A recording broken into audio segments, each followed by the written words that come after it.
계열사 5곳 가운데 3곳의 대표를 바꾸는 세대 교체 인사에 나섰습니다. 올해 60대가 되는 삼성생명과 삼성카드 수장이 교체되면서 5개 계열사 모두 50대가 맡았습니다. 상장사의 사회이사 임기를 6년으로 제한하는 상법 시행령 개정안이 다음 달부터 시행됩니다. 이에 따라 당장 3월 주주총회에서 바꿔야 하는 대기업 사회이사가 76명으로 나타났습니다. 올해로 50주년을 맞은 세계경제포럼이 오늘 스위스 다보스에서 막을 올렸습니다. 도널드 트럼프 미국 대통령은 2년 만에 참석해 첫 번째 연사로 나섭니다. 신종 코로나 바이러스가 사람 사이에서도 전염되는 것으로 알려졌습니다. 과거 사스 때와 같이 아시아 경제에 타격을 주는 건 아닌지 우려도 나오고 있습니다.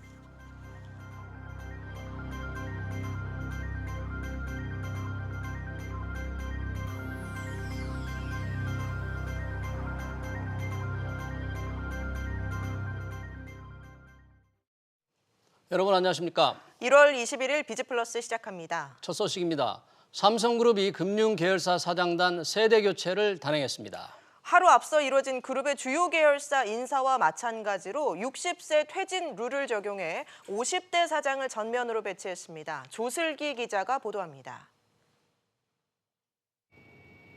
이번 삼성 금융계열사 사장단 인사의 특징은 세대 교체와 쇄신입니다. 먼저 삼성 금융계열사의 맏형인 삼성생명 대표에는 50대 전영묵 삼성자산운용 대표가 새롭게 내정됐습니다. 장기 연금 상품인 TDF 신상품으로 운용자산 규모를 키웠고 기관자금의 외부 위탁운용 부문도 성과를 낸 것으로 평가돼 저금리 시대를 맞아 보험사를 살릴 적임자로 발탁됐습니다. 삼성카드 대표의 이름을 올린 김대환 내정자도 50대로 과거 그룹의 컨트롤타워였던 미래전략실 소속의 금융인류화 추진팀 출신이자 재무관리 전문가로 안팎에서 명성을 쌓아왔습니다. 삼성자산운용 대표로 내정된 심종극 생명부사장은 과거 삼성생명 해외투자팀과 소매금융사업부장, 전략영업본부장 등을 역임해 자산운용과 함께 금융마케팅 전문가로 꼽힙니다. 기존의 연공서열에서 성과와 그런 붕괴가 좀 보이고요. 재작년 3월 선임된 최영무 삼성화재 대표이사는 사장단 인사 기준인 60대 퇴진룰에 해당하지 않아 유임됐습니다. 삼성증권 배당 사고로 사임한 구성훈 전 대표 직무대행으로 임기를 시작한 장석훈 삼성증권 대표이사도 사장으로 승진하며 임기를 이어갔습니다. 삼성그룹 금융계열사는 사장단 인사를 마무리하고 2020년 정기 임원 인사도 조만간 발표할 예정입니다. SBS CNBC 조슬기입니다. 제27대 한국노총위원장에 김동명 전국 화학노동조합연맹위원장이 당선됐습니다. 민노총에 뺏긴 제1노총주의를 회복하고 정부와의 관계를 재정립하겠다는 공약을 내걸었는데요. 취재기자 연결합니다. 박연신 기자. 네, 박연신입니다. 네, 오늘 1, 2위 투표 결과가 아주 근소한 차이로 엇갈렸다고 하는데요. 선거 결과부터 알려주시죠. 네, 선거인단 3,336명의 투표 결과 1,580표의 득표를 받은 기호 2번 김동명 전국 화학노동조합 연맹 위원장이 제27대 한국노총 위원장으로, 이동우 전국 우정노동조합 위원장이 제27대 한국노총 사무총장으로 당선됐습니다. 투표 전 이뤄졌던 합동연설회에서 김 위원장은 노조 조직화를 통해 제1노총의 자리를 다시 찾겠다고 강조했습니다. 함께 경합을 벌인 김만재 전국 금속노동조합 연맹 위원장과 허권 전국 금융산업노동조합 위원장은 52표 차로 낙선했습니다. 이번 당선된 지도부, 일단 예년과 달리 책임이 그 어느 때보다 무거운데요. 강경 노선을 택할 가능성이 높다고요? 네, 그렇습니다. 신임 지도부인 김 위원장은 강경 성향으로 평가받고 있습니다. 특히 제1노총 회복을 위해 즉각적인 비상체제 운영에 나서겠다고 했는데요. 또 50인 활동가를 채용해 전국에 파견하고 전국 단위 한국노총 일반노조를 설립해 지역과 업종, 사각지대에 있는 노동자를 노조원으로 받아들일 계획이라고 전했습니다. 또 현장 의견 수렴 강화를 위해 선거인과 대의원 수를 2배 확대하겠다고 밝혔습니다. 한국노총이 경제사회노동위원회 등에서 정부와 경영계의 주요 파트너 역할을 해왔는데요. 노총과의 현명성 경쟁이 맞물리면서 정부와의 관계 정립도 이전과는 달라질 것이란 전망이 나오고 있습니다. 한편 이번에 김 위원장과 이 사무총장은 향후 3년간 한국노총을 이끌어 나갈 예정입니다. SBS CNBC 박연신입니다. 고 신격호 롯데그룹 명예회장의 장례식이 3일째 진행되고 있습니다. 각계 인사들의 조문 행렬이 이어지고 있는데요. 고인의 빈소가 마련된 서울 아산병원 장례식장에 나가 있는 취재기자를 연결하겠습니다. 엄하은 기자, 오늘은 어떤 인사들이 빈소를 찾았습니까?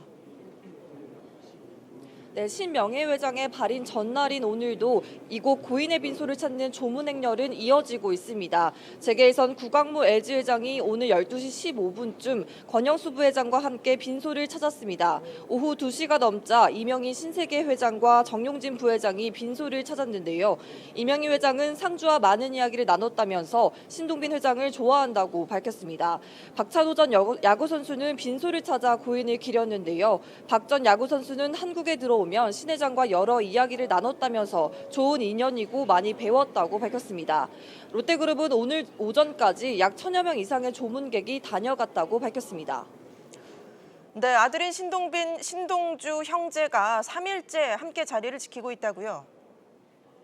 네, 오늘 오전 9시를 전후로 신동빈 형제가 찾아왔는데요. 현재 신동빈 형제는 현재 상주로서 자리를 지키고 있는 것으로 알려졌습니다. 지난 19일부터 시작된 장례는 내일 발인이며 연결식은 같은 날 오전 7시 서울 송파구 롯데 콘서트홀에서 치러질 예정인데요.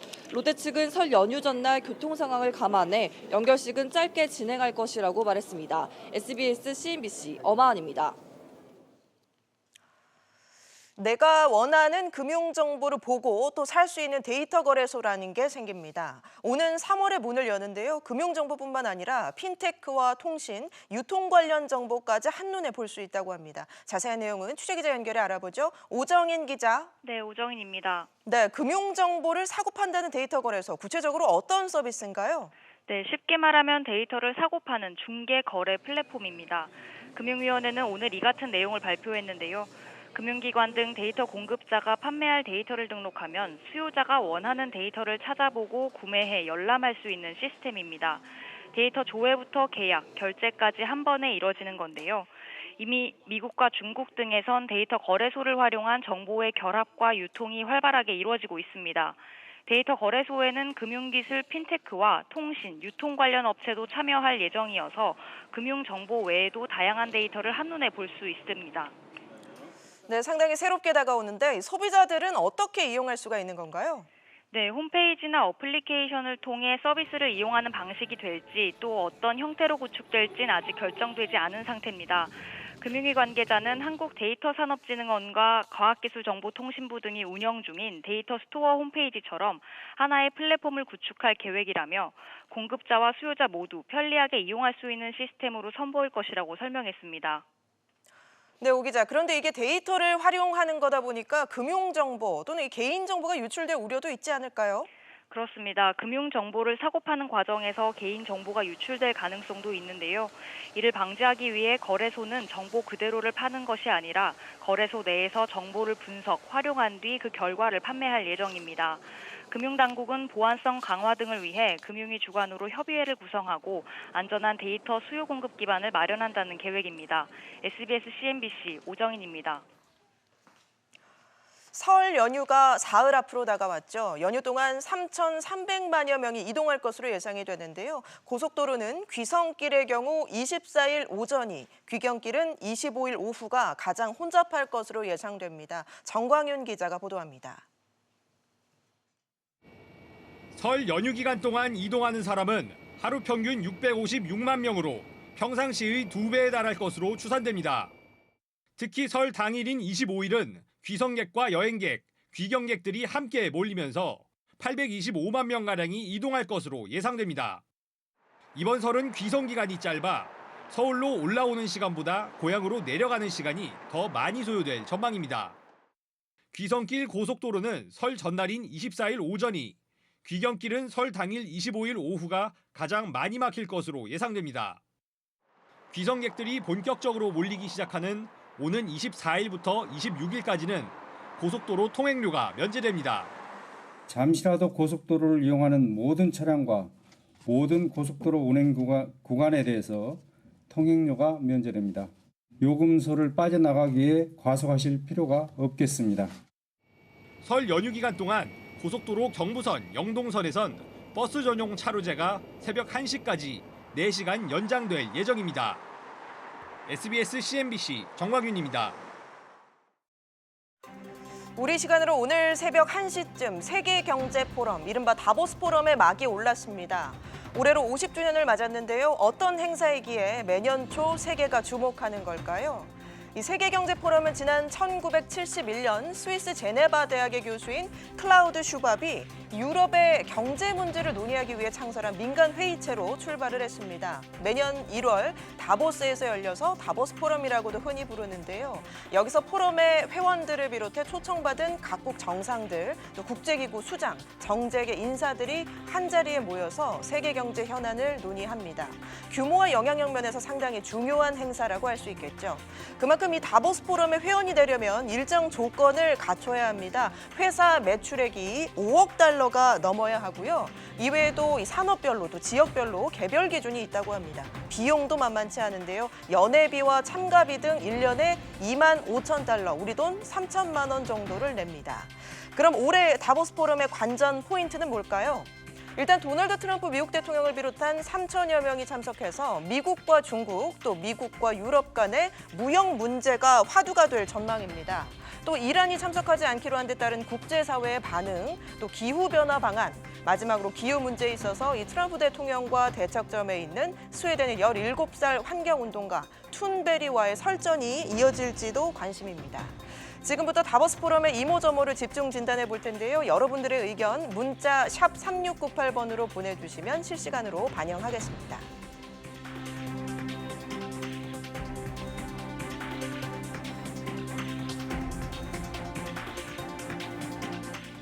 네, 들으신 대로 올해에도 세계경제포럼, 즉 다보스 포럼에는 각국의 주요 정재계 인사들이 총 집합할 예정입니다.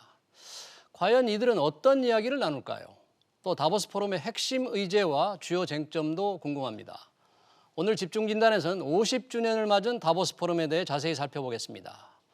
몇 차례 다보스 포럼에 직접 다녀오신 분이죠. 김상엽 카이스트 교수, 그리고 통상 전문가인 광노성 동국대 국제통상학과 교수 자리하셨습니다. 두 분 어서 오십시오. 네, 안녕하십니까. 네, 자, 김 교수님은 이 다보스 포럼에 몇 차례 다녀오셨잖아요. 상당히 지금 정재계 인사들이 총 출동하는데 네. 직접 가서 보신 경험 어떻게 해서 그때 가게 됐나요? 제가 한 67번 건 간 것 같습니다. 네네. 근데 이제 공식적으로 참여하기 시작한 건 2008년. 네네. 제가 이제 청와대에서 미래비전 비서관을 지내면서 다보스 측의 요청으로 글로벌 어젠다 카운슬이라는 글로벌한 의제를 설정하는 위원으로 위촉되면서 그러니까 주요 의제를 설정하는 예, 그렇습니다. 위원이 되셨군요. 네. 네. 그러면서 참여를 쭉 이어왔습니다. 네네. 예. 그러면 그 의제 설정할 때 직접 참여해서 결정을 그렇습니다. 합니까? 예. 네.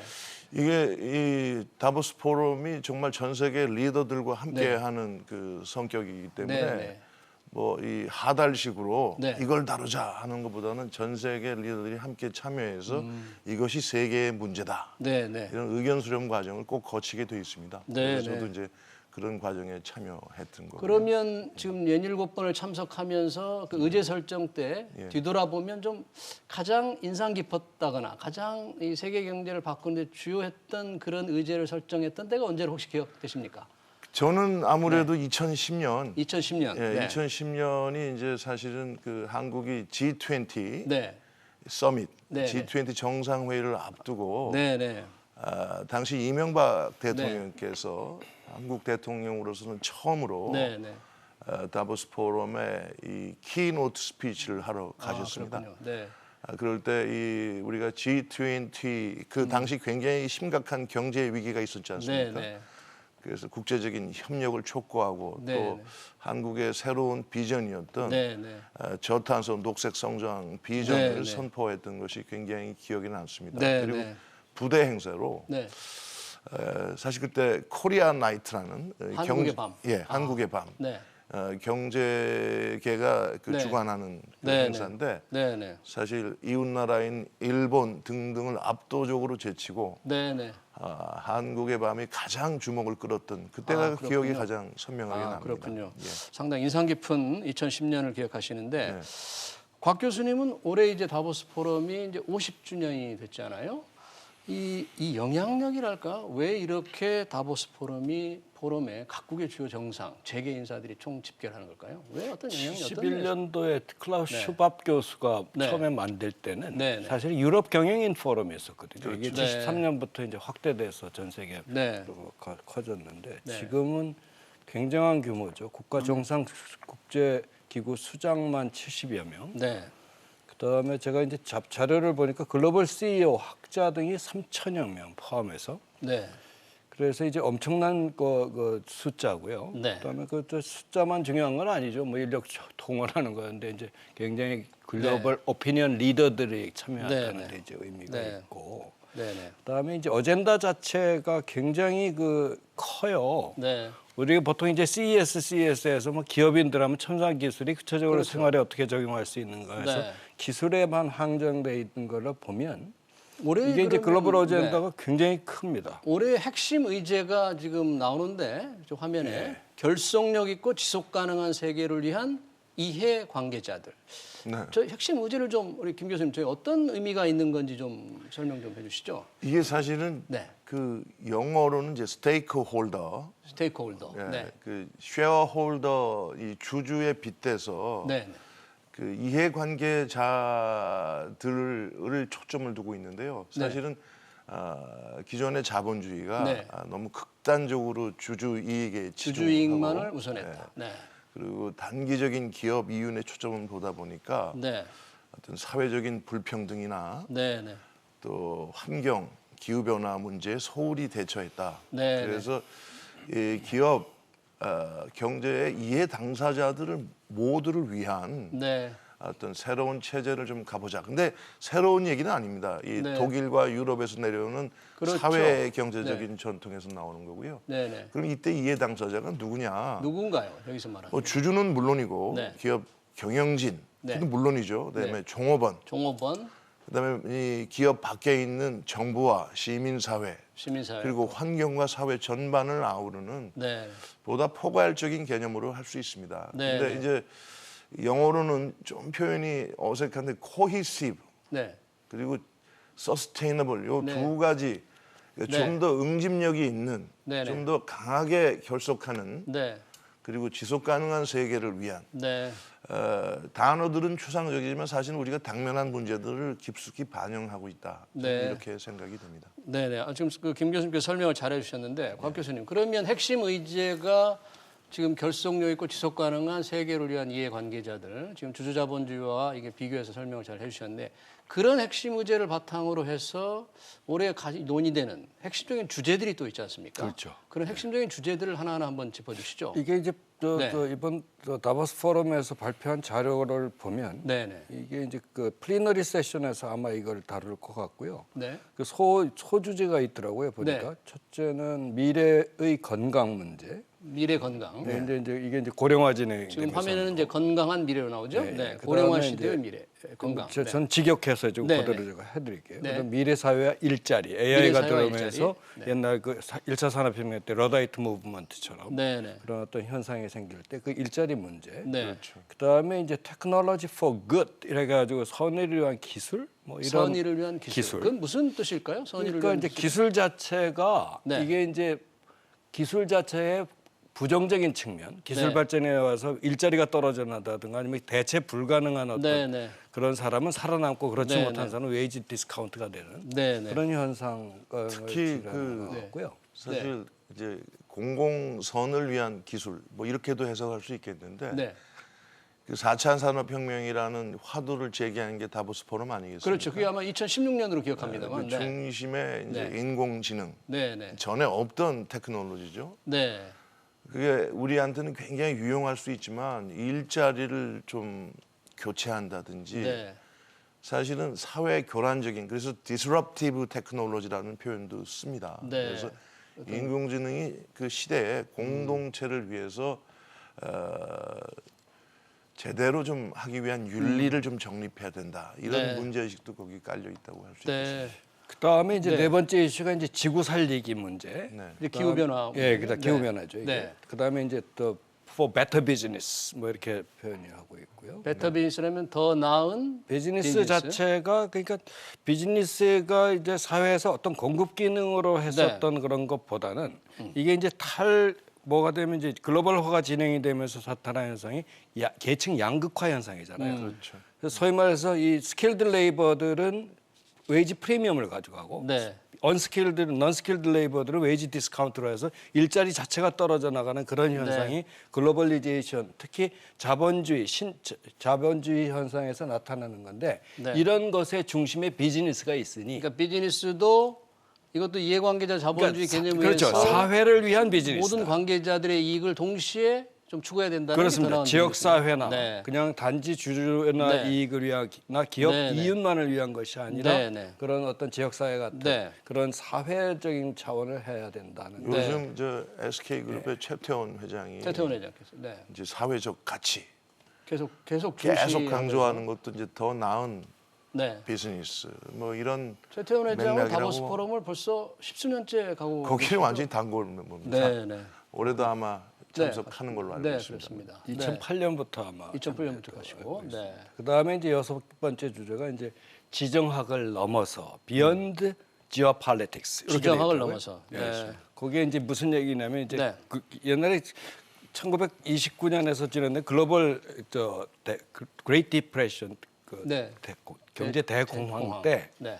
그때 이제 서로 자기만 살려고 수요 싸우는 부족하니까 이제 서로들 경쟁적인 평가절하를 네. 했고 그다음에 이제 블록화가 딱 진행이 되면서 결국은 이게 이제 뭐 직접적인 원인은 아니지만 제3차 세계 대전으로 가는 그런 참상이 벌어진 원인이 지금 이제 현상이 지금 나타나고 있으니 그러니까 지정학을 넘는다면 지정학적인 어떤 경계를 넘어서 블록화를 다가간 넘는 거죠. 공조를 하자 그런 그렇죠. 거죠. 블록화로 네. 나눠지는 것을 넘어가야 되죠. 네, 우리가 네. 보통 얘기할 때 한미일과 그다음에 네. 북중러 간의 네. 뭐 이런 것들 네, 또 네. 유럽 내부에서도 이제 갈라지는 문제 네, 또 중동을 두고도 이제 하는 이런 차원을 넘는 어떤 그 대안 네. 또는 어젠다 모색 마지막이 이제 fair economy 공정 경제 경제. 네. 이렇게 얘기하더라고요. 네. 이제 공정 경제가 아까 얘기한 대로 사회적인 약자나 이런 사람들이 네. 살아갈 수 있는 같이 사는 그런 어떤 공정한 배분 문제를 얘기하는 소득 불균형을 해결하자 뭐 그렇습니다. 그런 이게 거겠죠. 좀 더 구체적으로 얘기하면 네.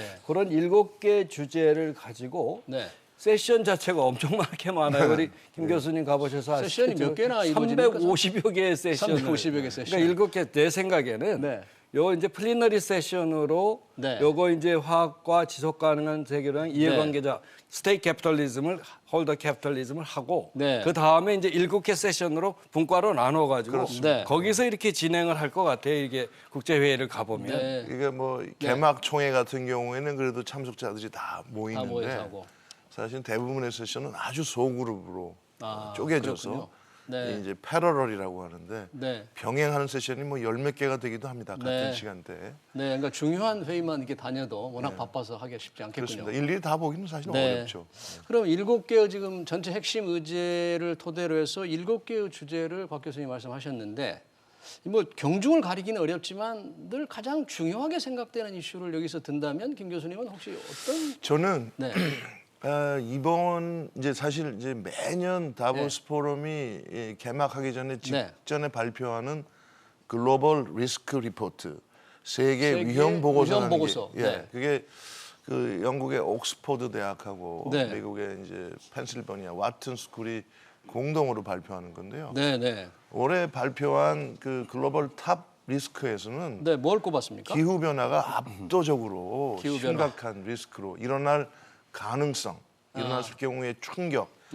그래서 이 리스크 리포트의 이게 첫 대목에 이런 대목이 나옵니다. 네. 무슨 경제적인 리스크, 군사안보적인 리스크 다 있지만 네. 기후 변화 리스크가 모든 리스크를 그늘을 지우고 있다. 오버섀도우하고 있다. 또 그런- 호주 산불까지 지금 잡히지 물론입니다. 않아서 더 예, 이슈가 예, 관심이 예. 있는 것 같아요. 호주 산불 네. 심각하죠. 지금 네. 지난 9월부터 지금까지 타고 그러니까요. 있지 않습니까? 네. 한반도 면적을 훨씬 초과할 정도로. 네, 네. 근데 호주가 지금 여름 아닙니까? 거기는. 네, 그렇죠? 그렇죠. 근데 호주는 지금 건조한 기후에다가 기후 변화로 대기가 온도가 올라가니까 지금 통제할 수 없는 수준으로 가고 있고 네. 지난 여름 아마존이 몇 달째 불탔던 거 기억하시죠? 네, 네, 네. 이게 모두 인간이 만든 네. 기후 변화고 네. 이 다보스 포럼에서는 기후 변화로 인해서 세계 경제가 직접적인 충격을 받고 있고 네. 전 세계 글로벌 GDP의 절반이 넘는 44조 달러가 이제 기후 변화 리스크에 노출되고 있다. 네네. 그래서 경제 자체에 심각한 충격을 줄 것이다 이렇게 보고 그런데 있습니다. 예. 지금 김 교수님이 그 기후 변화의 재앙을 상당히 아주 잘 말씀해 주셨는데 사실 지금 트럼프 대통령은 파리 기후협약에서 미국에서 오히려 탈퇴를 하고 취임하자마자 또 탈퇴. 작년 왜 유엔 총회에서 지금 화면에도 잠깐 나왔는데 저 그레타 툰베리라는 17살의 스웨덴 그 환경 운동가 그 어린 친구와 약간의 그 신경전도 벌이 그랬잖아요. 지금 올해도 가장 관심이라는데 어떤 대화가 실질적인 대화가 이루어지겠습니까? 근데 이제 네. 트럼프의 아메리칸 퍼스트 팔러시라는 네. 게 이제 트럼프 처음은 아니고요. 네. 뭐 용어는 조금 발라지만 뭐 네. 아메리카 그레이트 어게인 뭐 이런 표현도 쓰고 옛날부터 있었어요. 네. 미국은 원래 멀로주의라고 그래서 고립주의라서 고립주의. 네. 셀프 서피션트한 이코노미잖아요. 뭐든지 다 있는데 뭐하러 우리가 하냐. 근데 네. 할 수 없이 먼저 공격하니까 그냥 끌려 들어간 게 2차 세계 대전이었고. 네, 네. 커터를 만한 것들에서 미국 안 갑니다. 네. 네. 근데 이제 이런 미국인데 네.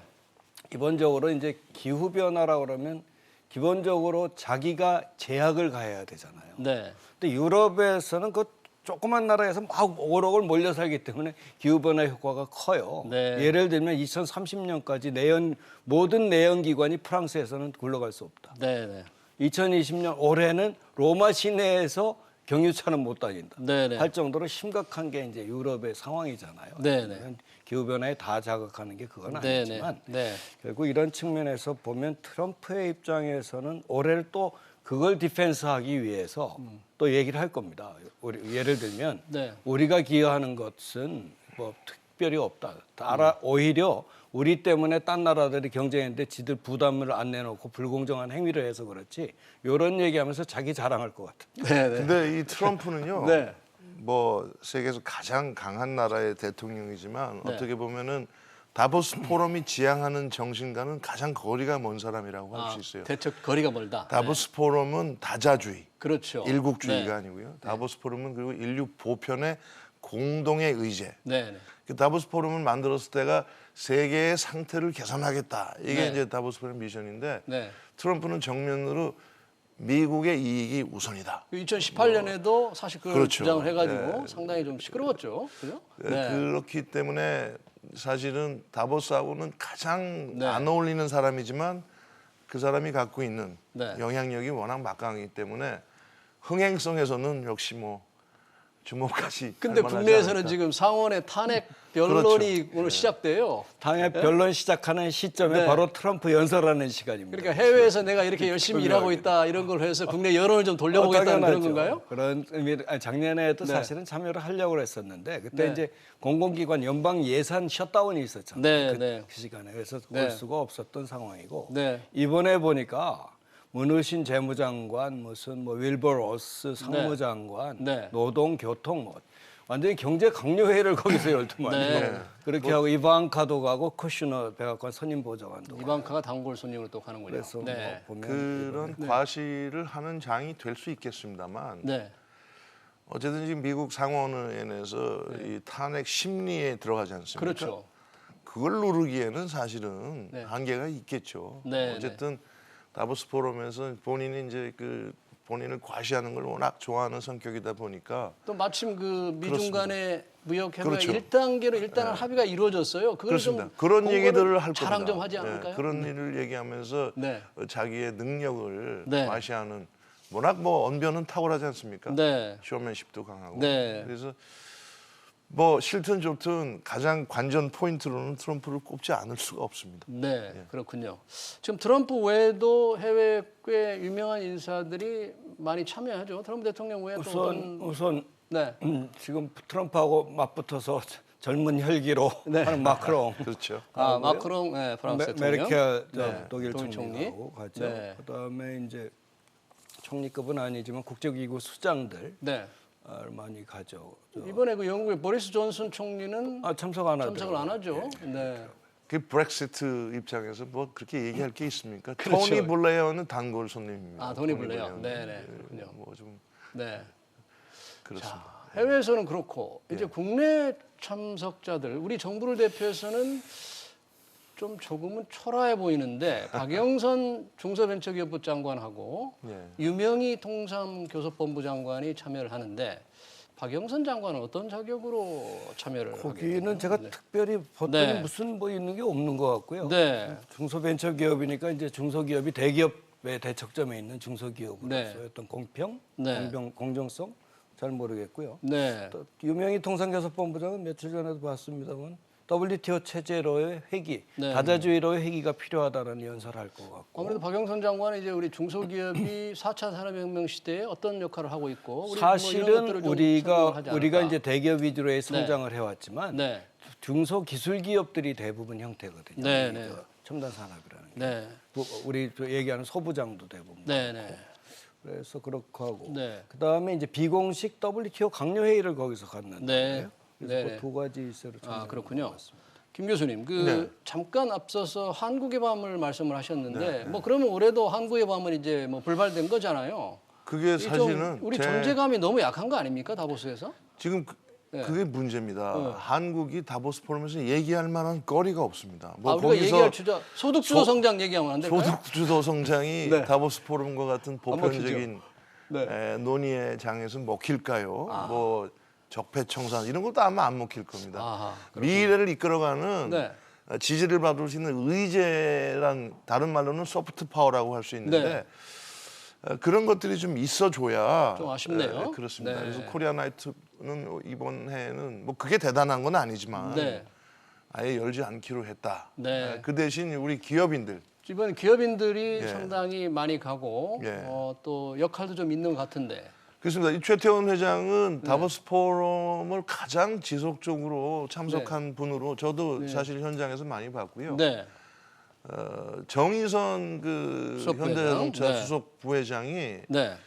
제가 2009년에 빌 게이츠와 아주 깊은 논의를 통해서 2008년입니다. 네, 네. 미래 자동차 이게 자동차가 이제는 단순한 네, 네. 기계 공학이뿐만이 아니라 일렉트로닉스 쪽으로 넘어가는 네, 네. 그래서 미래 모빌리티를 주도해서 한국에 초청을 했던 기억이 나고요. 네, 그게 네. 이번에 CES까지도 연결돼서 그렇죠. 어떤 미래를 좀 선점하려는 노력이 좀 돋보였고 네, 네. 잠깐 화면에 나왔습니다만 이제 그 한화큐스의 김동관 부사장은 태양광을 비롯한 재생에너지에 김동관 부사장도 다보스의 단골 손님이에요. 그렇죠? 그렇습니다. 네. 그 한국이 만든 국제 기구죠. 네, 그 글로벌 그린 그로스 인스티튜트와 함께 네, 네. 그런 재생에너지 네. 네트워크도 만들고 네, 네. 뭐 젊은 네. 기업입니다만 열심히 하고 있더군요. 네. 근데 곽 교수님, 정의선 부회장의 경우에는 어제 파리에서 열린 다보스 포럼에 관련된 수소위원회에서 수소경제 시대에 대해서 좀 얘기를 했다는데 상당히 주목을 받은 것 같아요. 이번에 정의선 네. 부회장도 그렇지만 최태원 회장 아까 얘기한 네. 대로 아까 이제 98년부터 참여한다고 네. 했었잖아요. 그래서 네네. 2013년 그동안 이제 무슨 소추당하고 그렇게 해서 2013년부터 다시 한 네. 건데 23일 날 한다고 그래요. 아시아의 세기 그다음에 스테이크홀더 캐피털리즘 이해관계자 자본주의 세션에서 패널로 참가하면서 발표를 한다고 그래요. 이해관계자 자본주의 패널에서 최태원 회장이 처음으로 이제 네. 2013년 이후에 처음으로 공식 세션에서 연사로 그럼 사회적 기업에 관한 본인이 강조한 그걸 발표를 하게 그렇겠죠. 되나요? 왜냐하면 네. 본인이 이제 사회적 기업 얘기를 한참 하고 지금도 했기 그렇게 때문에 중시하죠, 이 SK가? 세션에 그래서 아마 초대가 된 것 네. 같아요. 아시아의 세기. 네, 네. 그다음에 이제 홍창기 회장 같은 경우가 이제 KT 원래 회장. IBC 네. 국제 비즈니스위원회 세계경제 한 100여 명 리더의 네. 단골 손님이었었는데 네. 올해 이제 최 회장하고 네. 정의선 부회장도 이 IBC 초청으로 받아서 가는 네, 그런 케이스로. 그렇군요. 네, 네. 김 교수님 아까 덧붙이실 말씀 아닙니다. 예, 네. 지금 이미 교수님 말씀하셔서 네. 그 인터내셔널 비즈니스 카운슬이라고 네. 이제 국제적인 기업인들 간의 어떤 그런 네. 협의체가 있습니다. 네, 거기서 이제 활동을 하고 있다. 네. 오늘 이 다보스 포럼의 시작에 앞서서 IMF가 세계 경제 성장률 거기서 발표했더라고요. 그러니까 세계 경제가 조금 회복은 되는데 회복세가 좀 뭐 부진하다는 건데 그 내용을 조금 곽 교수님 뭐 이게 이제 2017년이 세계 경제의 픽이라고 그러죠. 왜냐하면 2008년, 9년에 글로벌 네. 금융위기 이후에 퀀티테이티브 이징이나 뭐 이런 방법을 써서 이제까지 전부 그냥 금리를 제로까지, 심지어 마이너스까지 끌고 가면서 이 끌어왔던 것이 이제 2017년에 이걸 보게 됐죠. 그게 이제 글로벌 공조가 가능했던 것은 바로 미국의 양해하에 일본도 이제 퀄리테이티브 이징을 할 수 있었고 유럽도 마찬가지고. 그런데 이게 2017년 이후에 글로벌 미중 무역 분쟁이 일어나면서 불확실성이 커지니까 이게 점점 타격을 받아서 투자서부터 막 줄기 시작하는 거예요. 근데 투자가 사실은 세계 경제에서 차지하는 비중이 얼마 안 돼요. 소비가 그런가요? 보통 이제 60%, 미국은 작년에 70%. 아무튼 세계 성장률이 굉장히 낮았는데. 근데 올해도 이게 이제 나중에 이야기를 드리겠지만 PwC에서 프라이스 워터하우스 쿠퍼스라고 하는 그 저 회계법인에서 거기서 예측한 거에 비하면 이 비즈니스 리더들이 내년 세계 경제 전망이 안 좋다가 53%예요. 올해 세계 경제만 안 좋다는 거죠? 올해죠. 이제 이미 그렇죠. 올해죠. 2020. 그러니까 성장률이 좀 IMF에 의해서 회복되지만 워낙 부진하다. 제대로 이게 나빠질 것이다라는 전망이 크다는 얘기죠. 그 게오르 기에바가 사실 불가리아 출신으로 IMF 총재 신임 IMF 총재가 됐죠. 이코노미스트인데 1920년 대공황을 앞둔 그 시점을 연상한다. 근데 그 당시 특징이 뭐가 있냐면 미국이라는 나라가 스무트 홀이라고요. 관세를 대폭 올리는. 그래서 보복적인 관세 보호무역주의가 일어났고 당시 미국이 사실 실질적으로는 세계에 가장 영향이 큰 국가가 됐지만 아까 말씀하셨듯이 고립주의 전통에 있어서 국제적인 영향력을 행사하지 않으려고 했어요. 그래서 이 신임 IMF 총재가 경고하는 것은 글로벌한 리더십의 부재, 일국 이기주의의 추구, 그다음에 돈이 지금 너무 많이 풀려서 다보스 포럼에서 경고하는 또 다른 위기는 버블이 붕괴될 수가 있다. 이런 얘기도 따라 나오고 있습니다. 쉽지 않은 한 해가 될 것 같습니다. 알겠습니다. 자, 2020년 1월에 열리는 다보스 포럼 시간 관계상 두 분께 오늘 여기까지만 듣도록 하겠습니다. 광노성 교수님 그리고 김상엽 교수님 고맙습니다. 네, 감사합니다.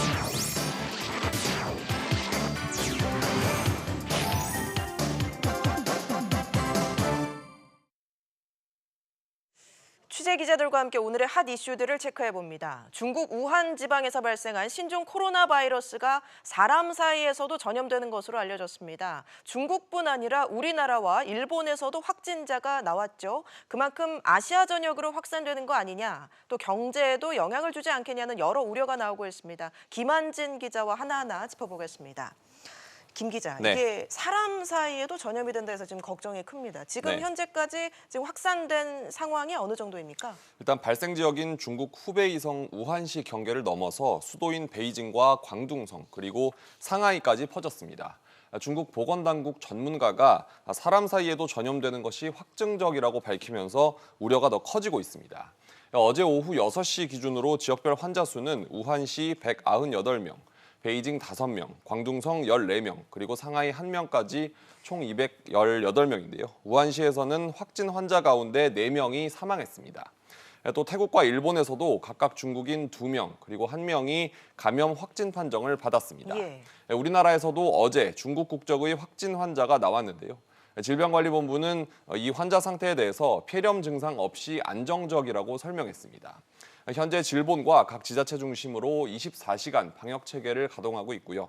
또 인천국제공항은 우한 직항노선 이용 승객들을 대상으로 체온을 측정하는 등 검역 강화에 나섰습니다. 예, 과거 메르스나 사스 때도 이게 코로나 계열이었거든요. 그래서 네. 이게 그때처럼 확산이 되는 건 아닌지, 그렇다면 경제에도 타격을 주는 건 아닌지 우려가 큽니다. 네, 지난 2003년 중증 급성 호흡기 증후군인 사스 발생 당시에도 중국과 동남아시아 경제가 큰 타격을 입은 바 있는데요. 코로나 감염증 확산 영향으로 오늘 아시아 주식시장도 하락세를 보였습니다. 홍콩과 상하이 모두 주가지수가 각각 2.7% 그리고 1.4% 넘게 떨어졌고 또 일본과 우리나라 증시도 1% 정도 떨어졌습니다. 서울 외환시장에서 원달러 환율은 8.9원 오른 1,167원에 거래를 마쳤습니다.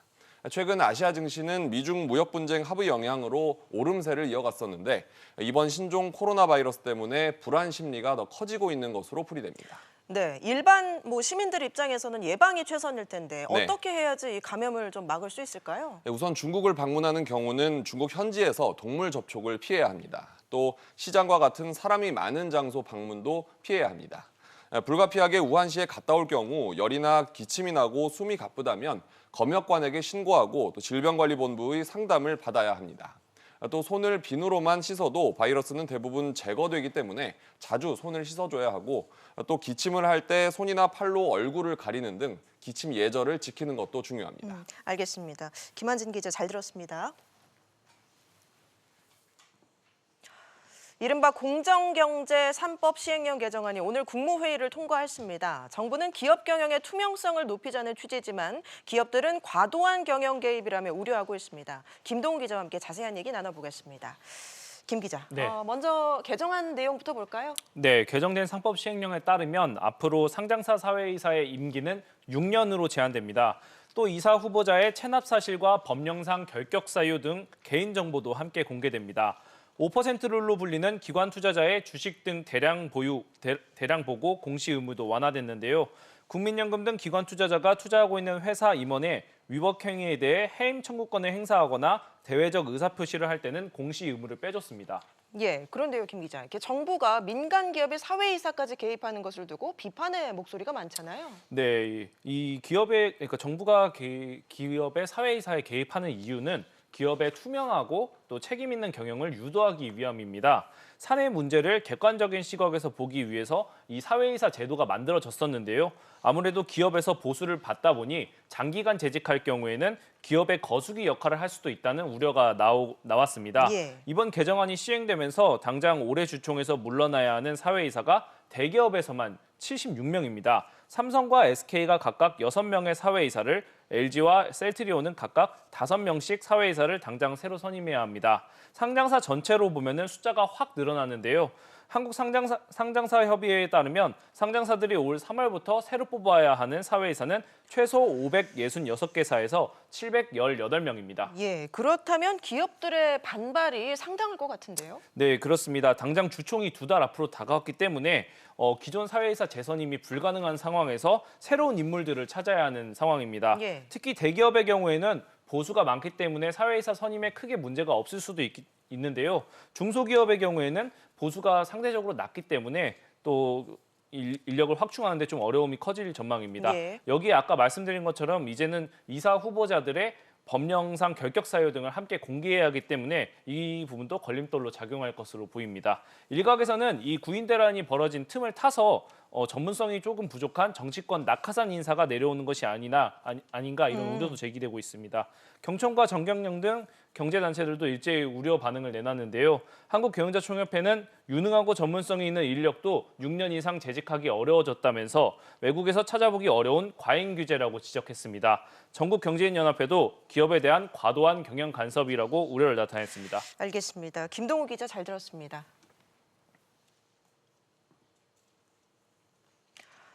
정부가 부동산 시장 안정에 대한 강력한 의지를 거듭 보이고 있는 가운데 올해 집값은 어떻게 움직일까 궁금한데요. 한국감정원이 이에 대한 전망을 내놨습니다. 전국 집값은 물론 수도권 집값도 7년 만에 떨어질 것으로 내다봤는데요. 정윤영 기자와 함께 자세히 얘기 나눠보겠습니다. 정 기자, 수도권 집값이 7년 만에 떨어진다. 어떤 근거에서 이렇게 전망하고 있는 건가요? 네, 두 가지 이유입니다. 일단은 우선 대출 받기가 어렵고 또 고가 아파트 보유한 분들 이제 보유세 부담이 커지면서 매수 심리가 위축될 것이라는 게 한국감정원의 설명입니다. 예, 감정원 설명 들어보시죠.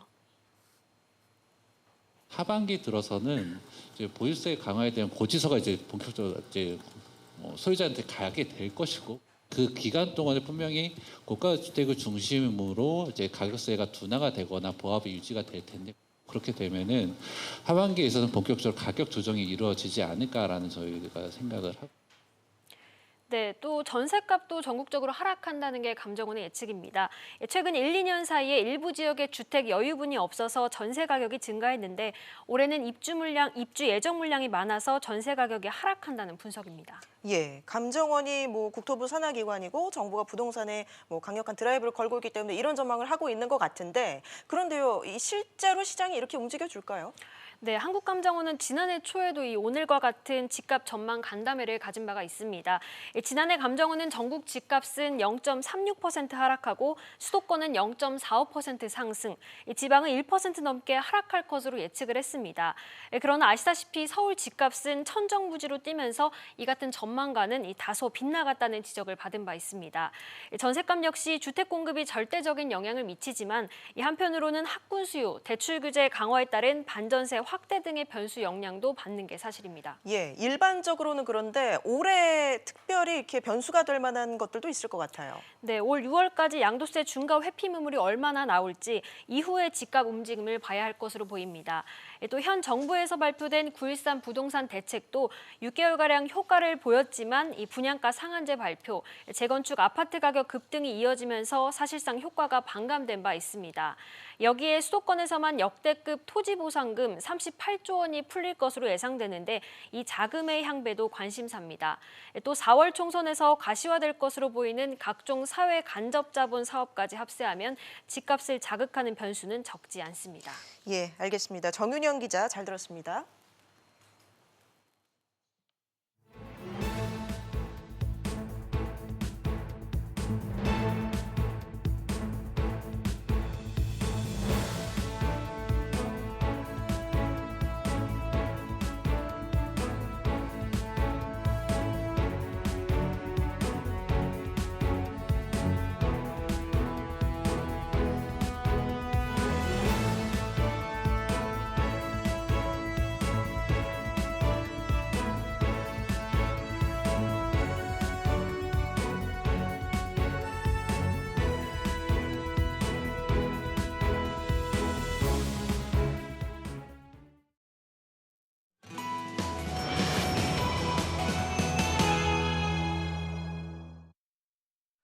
강승수 한샘 회장이 늦어도 7년 안에 매출 10조 원을 달성하겠다고 밝혔습니다. 강 회장은 오늘 열린 기자간담회에서 앞으로 50년은 디지털 시장 진출로 미래 기업으로 성장하겠다며 홈 인테리어 시장 점유율 30%도 달성하겠다고 말했습니다.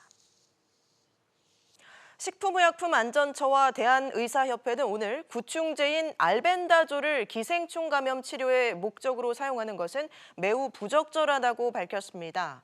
식약처와 의협은 알벤다졸은 기생충 감염 등 구충 목적으로만 단기간 복용이 허가된 약으로 장기 복용 시 인체에 대한 안전성은 검증되지 않은 상황이라고 설명했습니다.